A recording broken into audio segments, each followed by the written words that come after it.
Hello, hello, hello. I'm Janessa Prudhomme, wife, mom, Jesus lover, and your podcast host. You're listening to the hashtag Create Your Earth Life podcast.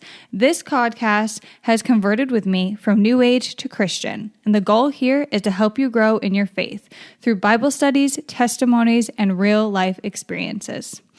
So ex-New Agers, newborn Christians, mamas, entrepreneurs, and those who want to grow in their faith, you have come to the right podcast.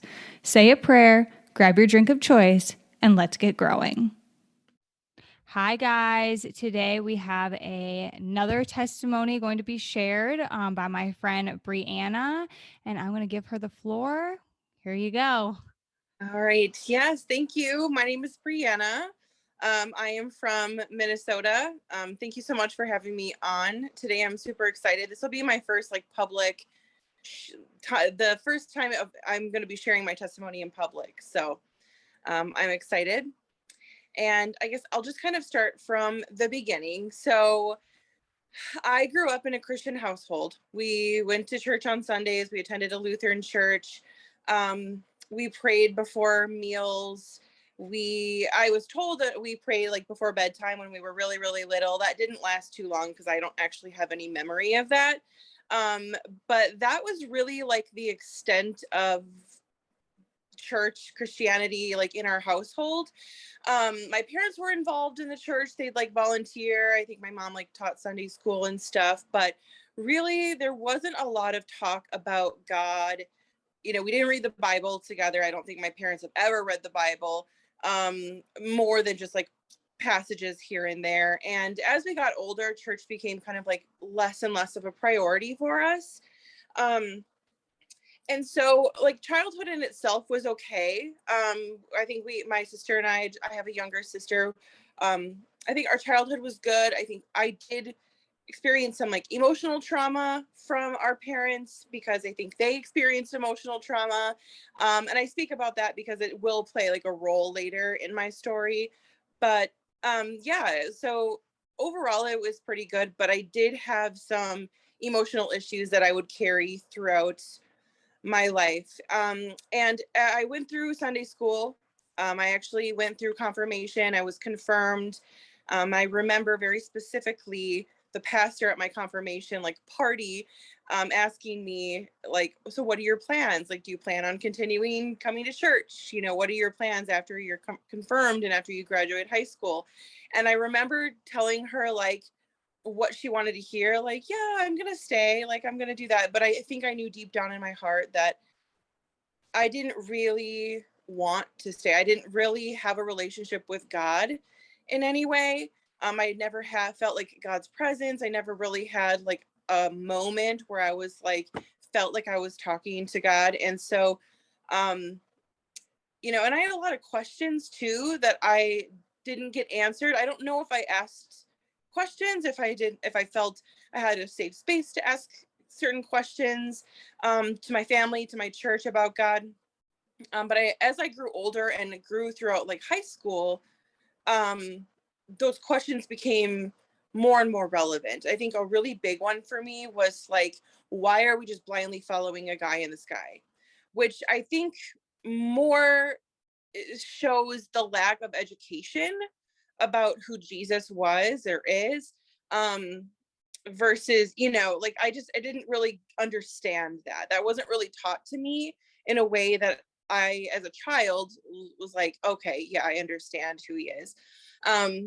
And so middle school was really hard for me. I was a very, I said, I had some emotional issues as a child, so I was very insecure, very low self-esteem, low self-worth, kind of just wanted to disappear into the wall. I was very quiet, didn't talk a lot, and I had some friends, but nothing I was a very shy child. And as I grew up, and I got into high school, I had this one girl in particular kind of take me under her wing and became friends. She was very outgoing and I was, again, very shy. And so I think that dynamic really, she was looking for somebody who would just come along with her.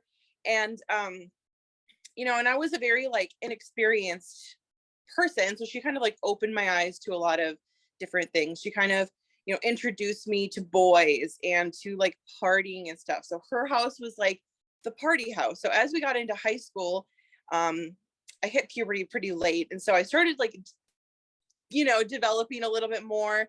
I would say maybe I was growing some confidence in like 10th, 11th grade.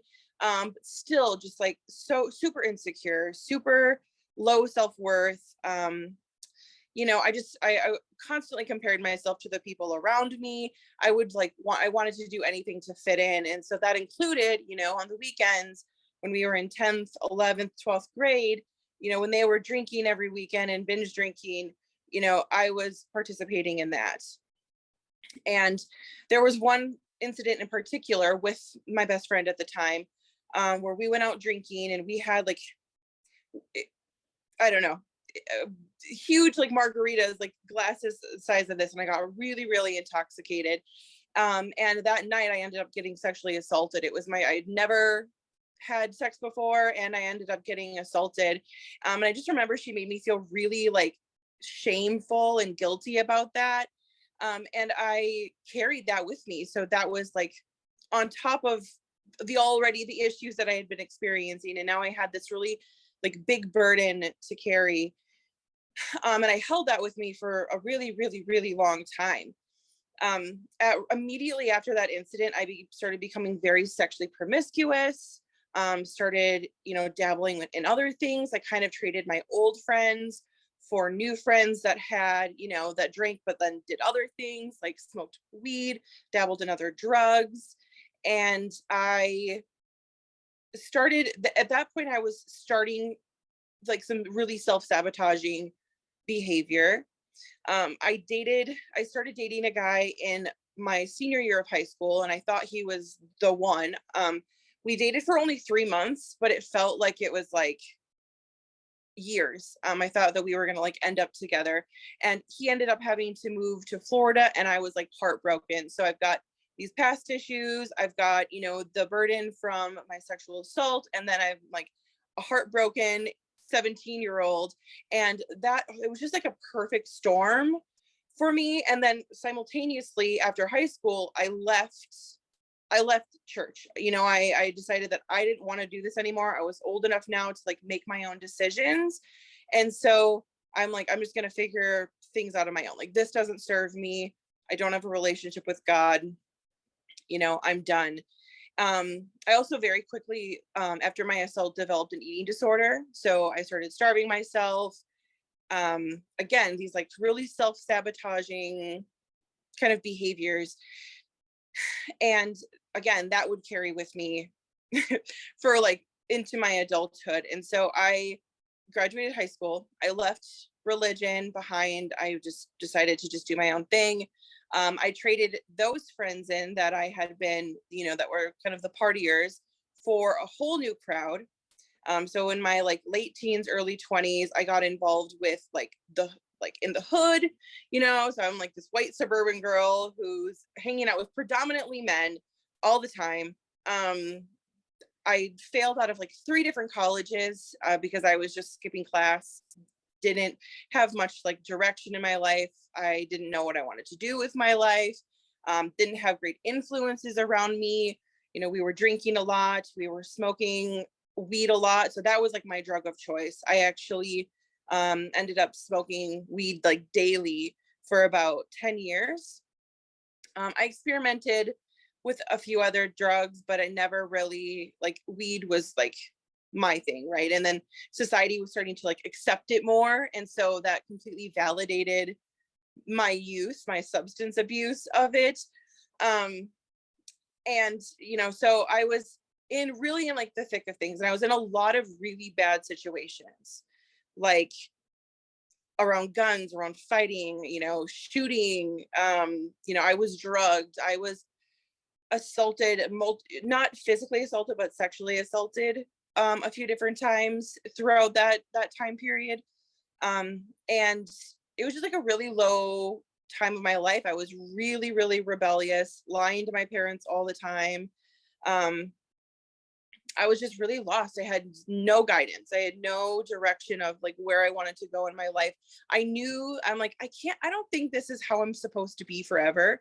Like, I cannot picture myself living like this for the rest of my life. I'm 21, 22 years old. I can't imagine like this is going to be my life forever.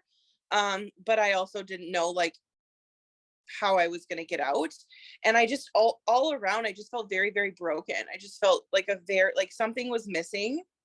And one of the last, like I was hanging out with like gang members, and one of the last gangs that I was hanging out with were the Bloods.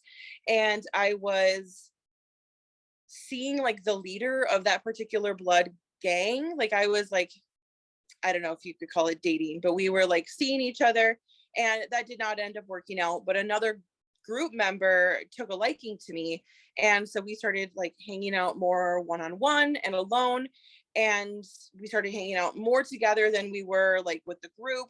And slowly but surely, we kind of isolated ourselves from what I call just like the hood, like just that lifestyle. And we just started hanging out with each other.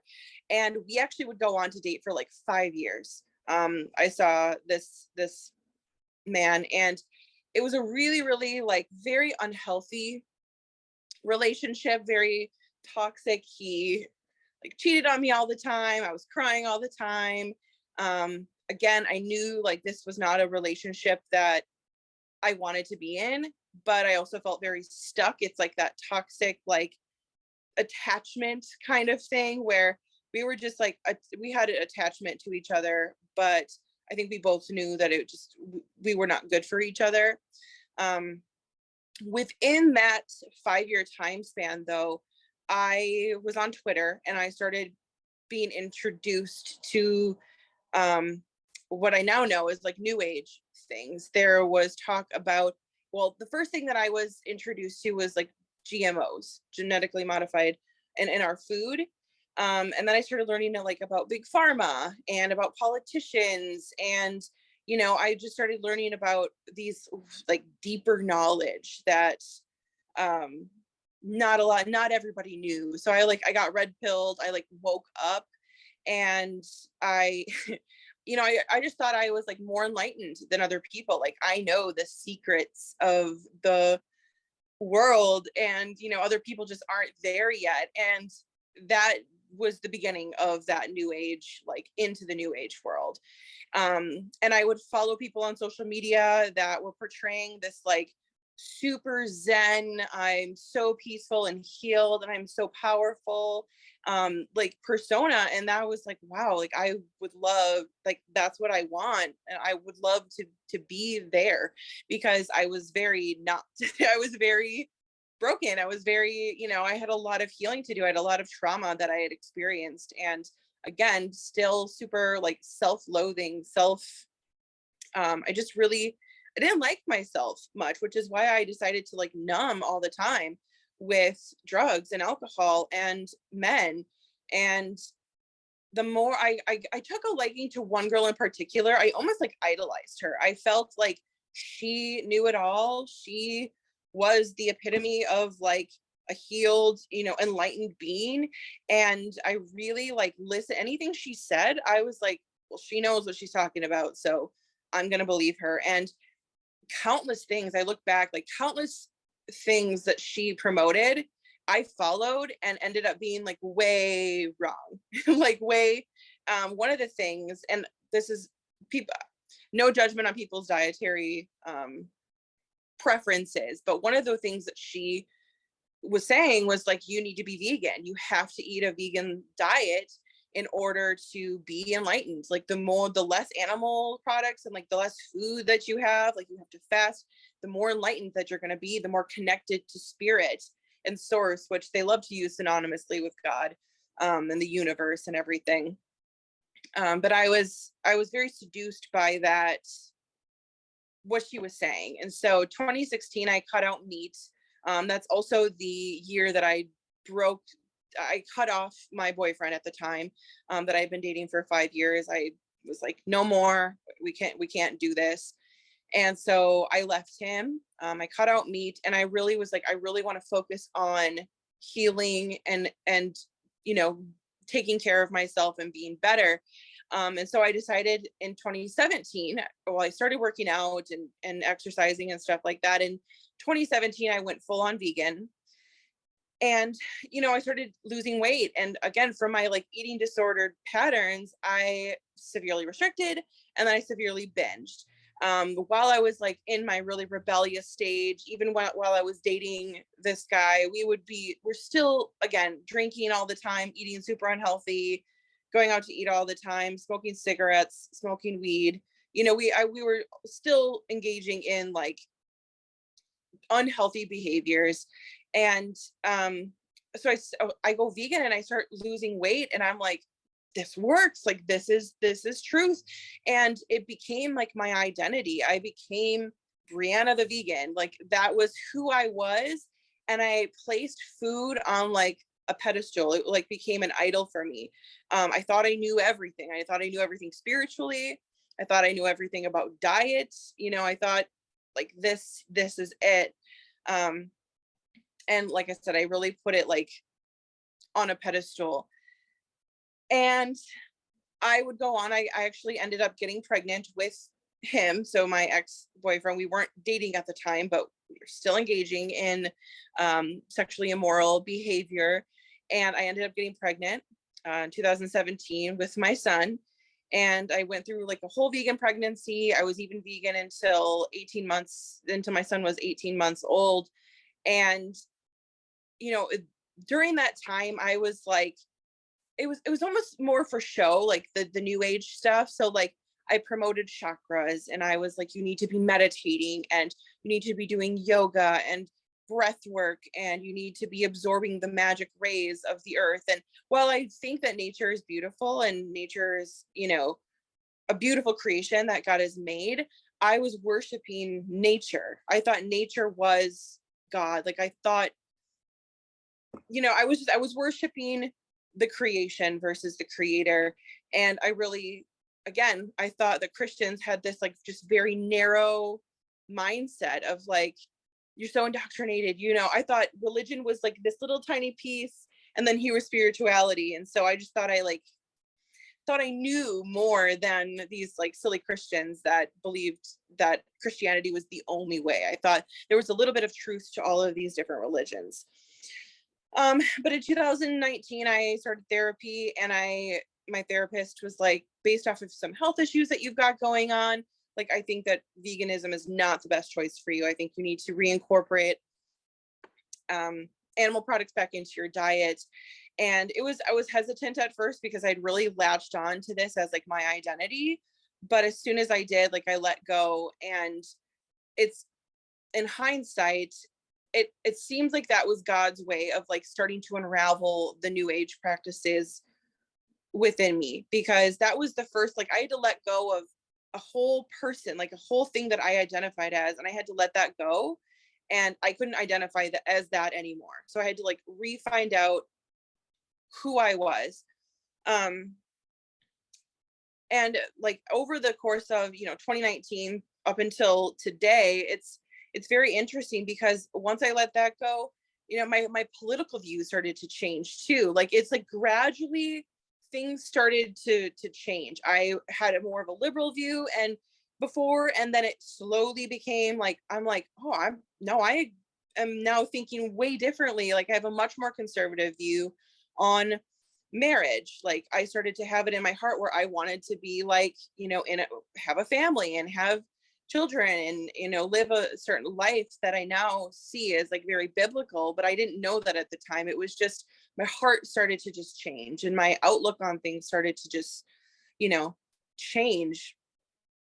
And I at the end of 2020 I decided that I wanted to take an act of celibacy, because of my background, because of the trauma that I had experienced, I really was like looking to heal.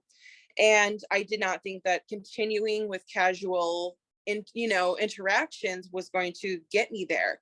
So again, like these just like little things slowly over time ultimately brought me to the last year, in 2021, where I got super into tarot. I had tried years prior to like develop a meditation practice, to develop a yoga practice, but I could never do it. Like I could never fully like submerge myself. And I think God, so I often question if God was like, I know you're a habitual creature. I know that if you get into this, that like you're potentially opening yourself up for demonic, entities to enter into your life. And sometimes I question, like, was God protecting me by not allowing me to go deeper down that route? But something that I just continue to pray about, and I'm just thankful that I never actually got into it deeply. But last year I really got into tarot because I had been in a job for like 7 years that I felt very like I just didn't want to be in anymore. It did not serve me. I was like, I wanted to be done, and I really wanted to leave, but I like was searching for this validation. And I was super into astrology too. Should mention that, like astrology and tarot. And it was crazy because they were always so spot on. I was like, oh, spirit really must be channeling me, like, and answering these questions that I have. And so I was really looking for guidance that way. And I'd made up my mind that I wanted to leave my job. Like I'm gonna do this, but I don't know when, because I have this 3-year-old. I can't just like quit a job and not have income. I have to take care of him. So I was just like searching for validation, confirmation, like when is the right time? Like I knew I'm gonna do this, but am I gonna do it now? Am I gonna do it next year? Like when is the perfect time to take this leap? And at the time I had a business. I was selling essential oils through one of the big oil companies, and I had a business partner. Well, okay, so it was a Thursday, and I was on Twitter and I tweeted out, like, I had made this decision that I was going to leave my job. And I tweeted out, like, I'm about to make the biggest decision of my life. Was it the biggest decision? Maybe, I don't know. But my next tweet was, here's to trusting God 100%, the ultimate trust fall. And so I tweeted that on a Thursday. I was supposed to meet up with a business partner of mine on Sunday, and she had texted me Sunday morning and was like, hey, would you and Onyx or your son like to come to church with me and my family today?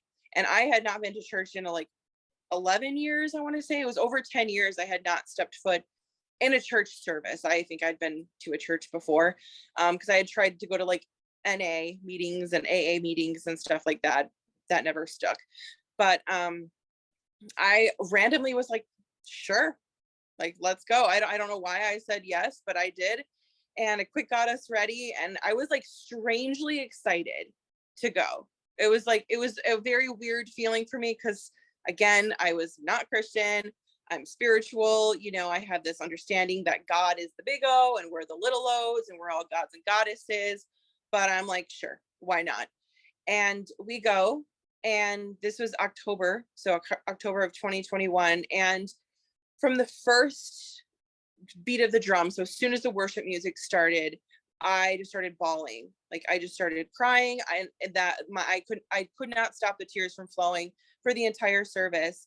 And what really was the biggest, like, holy cow thing for me was the sermon. There was like a mini series going on, and the sermon, the pastor was preaching about trusting God 100%. And he literally used the words trust fall.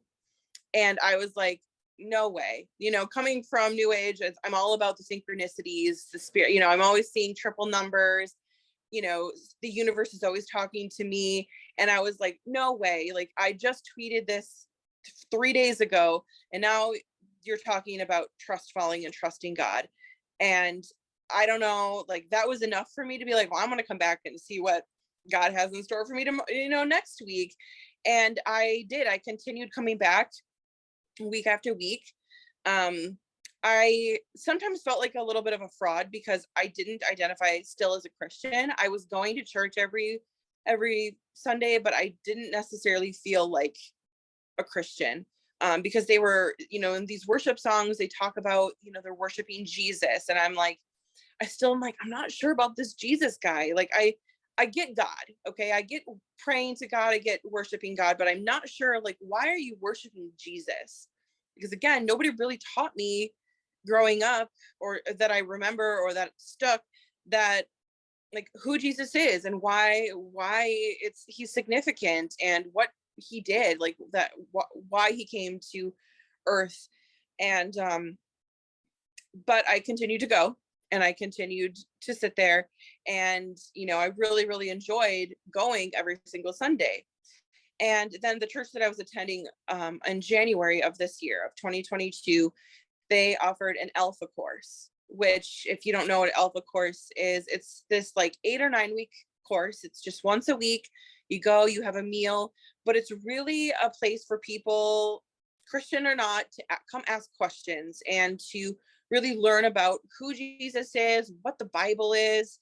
They go over some really big things. And they like, there's like a video every single time. And so I signed up for that.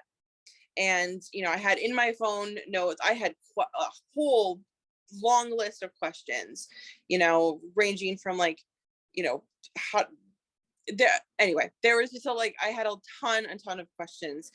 And throughout the course of that, I walked into that course, I filled out the little form that's like, what are you, Christian? Went over a few different religions, spiritual, but not religious. And that's what I checked off. I'm like, I'm spiritual, but I'm not religious. And week after week, I kept going back, and they gave me the space to like ask these questions. Like, I can't think of a question off the top of my head right now, but really gave me that space. I mean, and everything down to like the small group members at my table, to what we covered, whatever the overall message was like during that session that night. I was just really given the space to start understanding and really asking the questions that I needed to ask. And one of the aversions that I had was calling God a him, and identifying God as like a he. And I really wanted to like sit with that and figure out like, what is that? Why am I having this problem? I don't necessarily have a problem with he. I'm like, why do we call a God a gender? Like, why does it have to be a he versus like, I'm not saying God has to be a she. I was no longer feminist at that time, but I'm like, why does God have like a gender? And on that, there was one, and I asked that in the small group, and on that day home, on the ride home, after the session that day, it just kind of clicked to me that like growing up, I did not really feel unconditional love from my father. Like I'm sure he loves me regardless, but I felt like if I was doing something wrong, or if I didn't live up to a certain expectation, that the love was not unconditional. It seemed to be conditional on me doing things right and being good enough. And so it was hard for me to conceptualize God the Father providing me unconditional love regardless, even though I have shortcomings. Like, he still loves me, and that was hard for me to like understand. But that moment, I really like something kind of shifted a little bit, and I was like, okay, like it's okay to accept him. Like it doesn't, your father, your biological like earthly father is just that, he's flesh. But you have God that is willing to love you regardless. And because he's God, he's not going to have those shortcomings that your earthly father does. And so that is really like the shift for me was that. And I became more open to learning about who Jesus was, started learning about the Bible. And within just a few short weeks, like I was like, okay, yeah, like this is the truth. And I decided I wanted to get baptized again. I was baptized like as a baby, but I decided in February that I was going to be baptized again. So I did. The church that I went to at the end of February this year, I was baptized. And, it just really opened up this like beautiful new like chapter of my life. I made a friend, a beautiful sister in Christ, who didn't come from New Age, but she came from a Christianity that was full of like false teachers. Excuse me.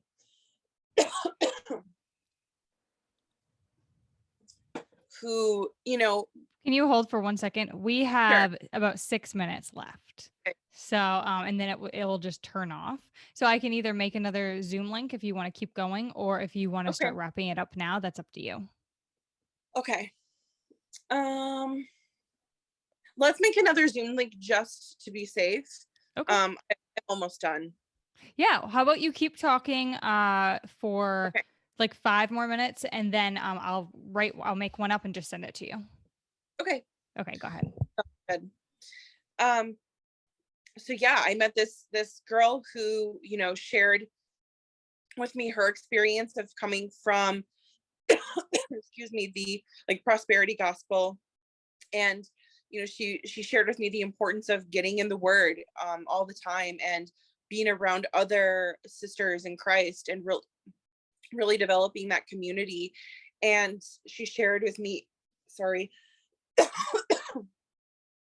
she shared with me the American Gospel. I don't know if you've seen that documentary, but that was important too, because I feel like I could have very easily fallen, I'll say victim for lack of better terms, to the churches in the Christian churches that claim to be Christian, but they're not necessarily preaching just the gospel. It's kind of that prosperity gospel. It's very new agey, honestly, where they talk a lot about like manifesting and things like that. So she really opened my eyes to be like, you need to find a doctrinally sound church. You need to be in the Bible every day, and like, she'd pray over me, and it was just like a really, really beautiful, beautiful friendship that began. And I realized, after starting to read the Bible, I committed to reading the Bible front to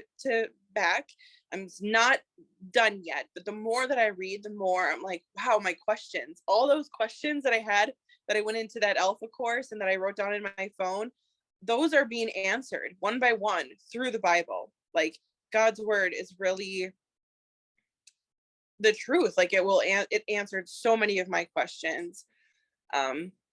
And so, yeah, that's where I'm kind of at today. I found a really good doctrinally sound church that, preaches just the gospel, none of the fluff. And yeah, it's just been a really beautiful experience. That is so amazing. So, first off, praise Jesus. The things he does in our lives, he really does prove over and over again with every testimony I hear that he can take things that are not good. He can take bad situations and he can use them for good, to glorify himself. And I really found myself so many things that you shared just being like, I can relate to that. Like, I wasn't raised in a church. We didn't really talk about God or anything like that. But in high school, I drank, I smoked, I messed around with different drugs. I got into like the hookup culture. I hung around. I live in Maine, so there's not really gangs here, but I definitely hung around with men and dated men who I definitely should not have been with, who are more in like we would call it like the hood part of my town. That they were into, drugs, and they would carry around, have guns or knives with them, or would cause problems in town and stuff like that. Mhm. So it's amazing how Jesus can just save us from that stuff. And we go into that stuff because we did have low self-worth. I had very low self-worth. I was very shy in high school. So it's just amazing what Jesus does and how he can change people's lives, and how he allows us to live a life like that is so relatable to other people, because it's going to glorify him, and then people are going to see how he changed our lives, and Mm, other people will be able to relate and say, you know what, I was shy, like, oh, I had low self-worth, like maybe Jesus can help me out. It's yeah, amazing. yeah, absolutely. Absolutely. And I am happy to say that I am fully sober now. So yeah, God is so good. He is really good. Hmm. Well, we have 2 minutes left. I'm not sure we're going to need another Zoom. Would you like to just share where people could connect with you? Yeah, definitely. So my Instagram is just my first and last name. So Briana Lindblom, BrianaLindblom. No spaces, no dots in between. The same thing. My Facebook, just my first and last name. So yeah, I'd be happy to connect. Yeah, awesome. Well, thank you so much for being on the podcast, and I will stay connected with you and I'll let you know when it will be up. Okay, that sounds Okay. great. Thank All right. you. You're welcome. Have a great day. Too.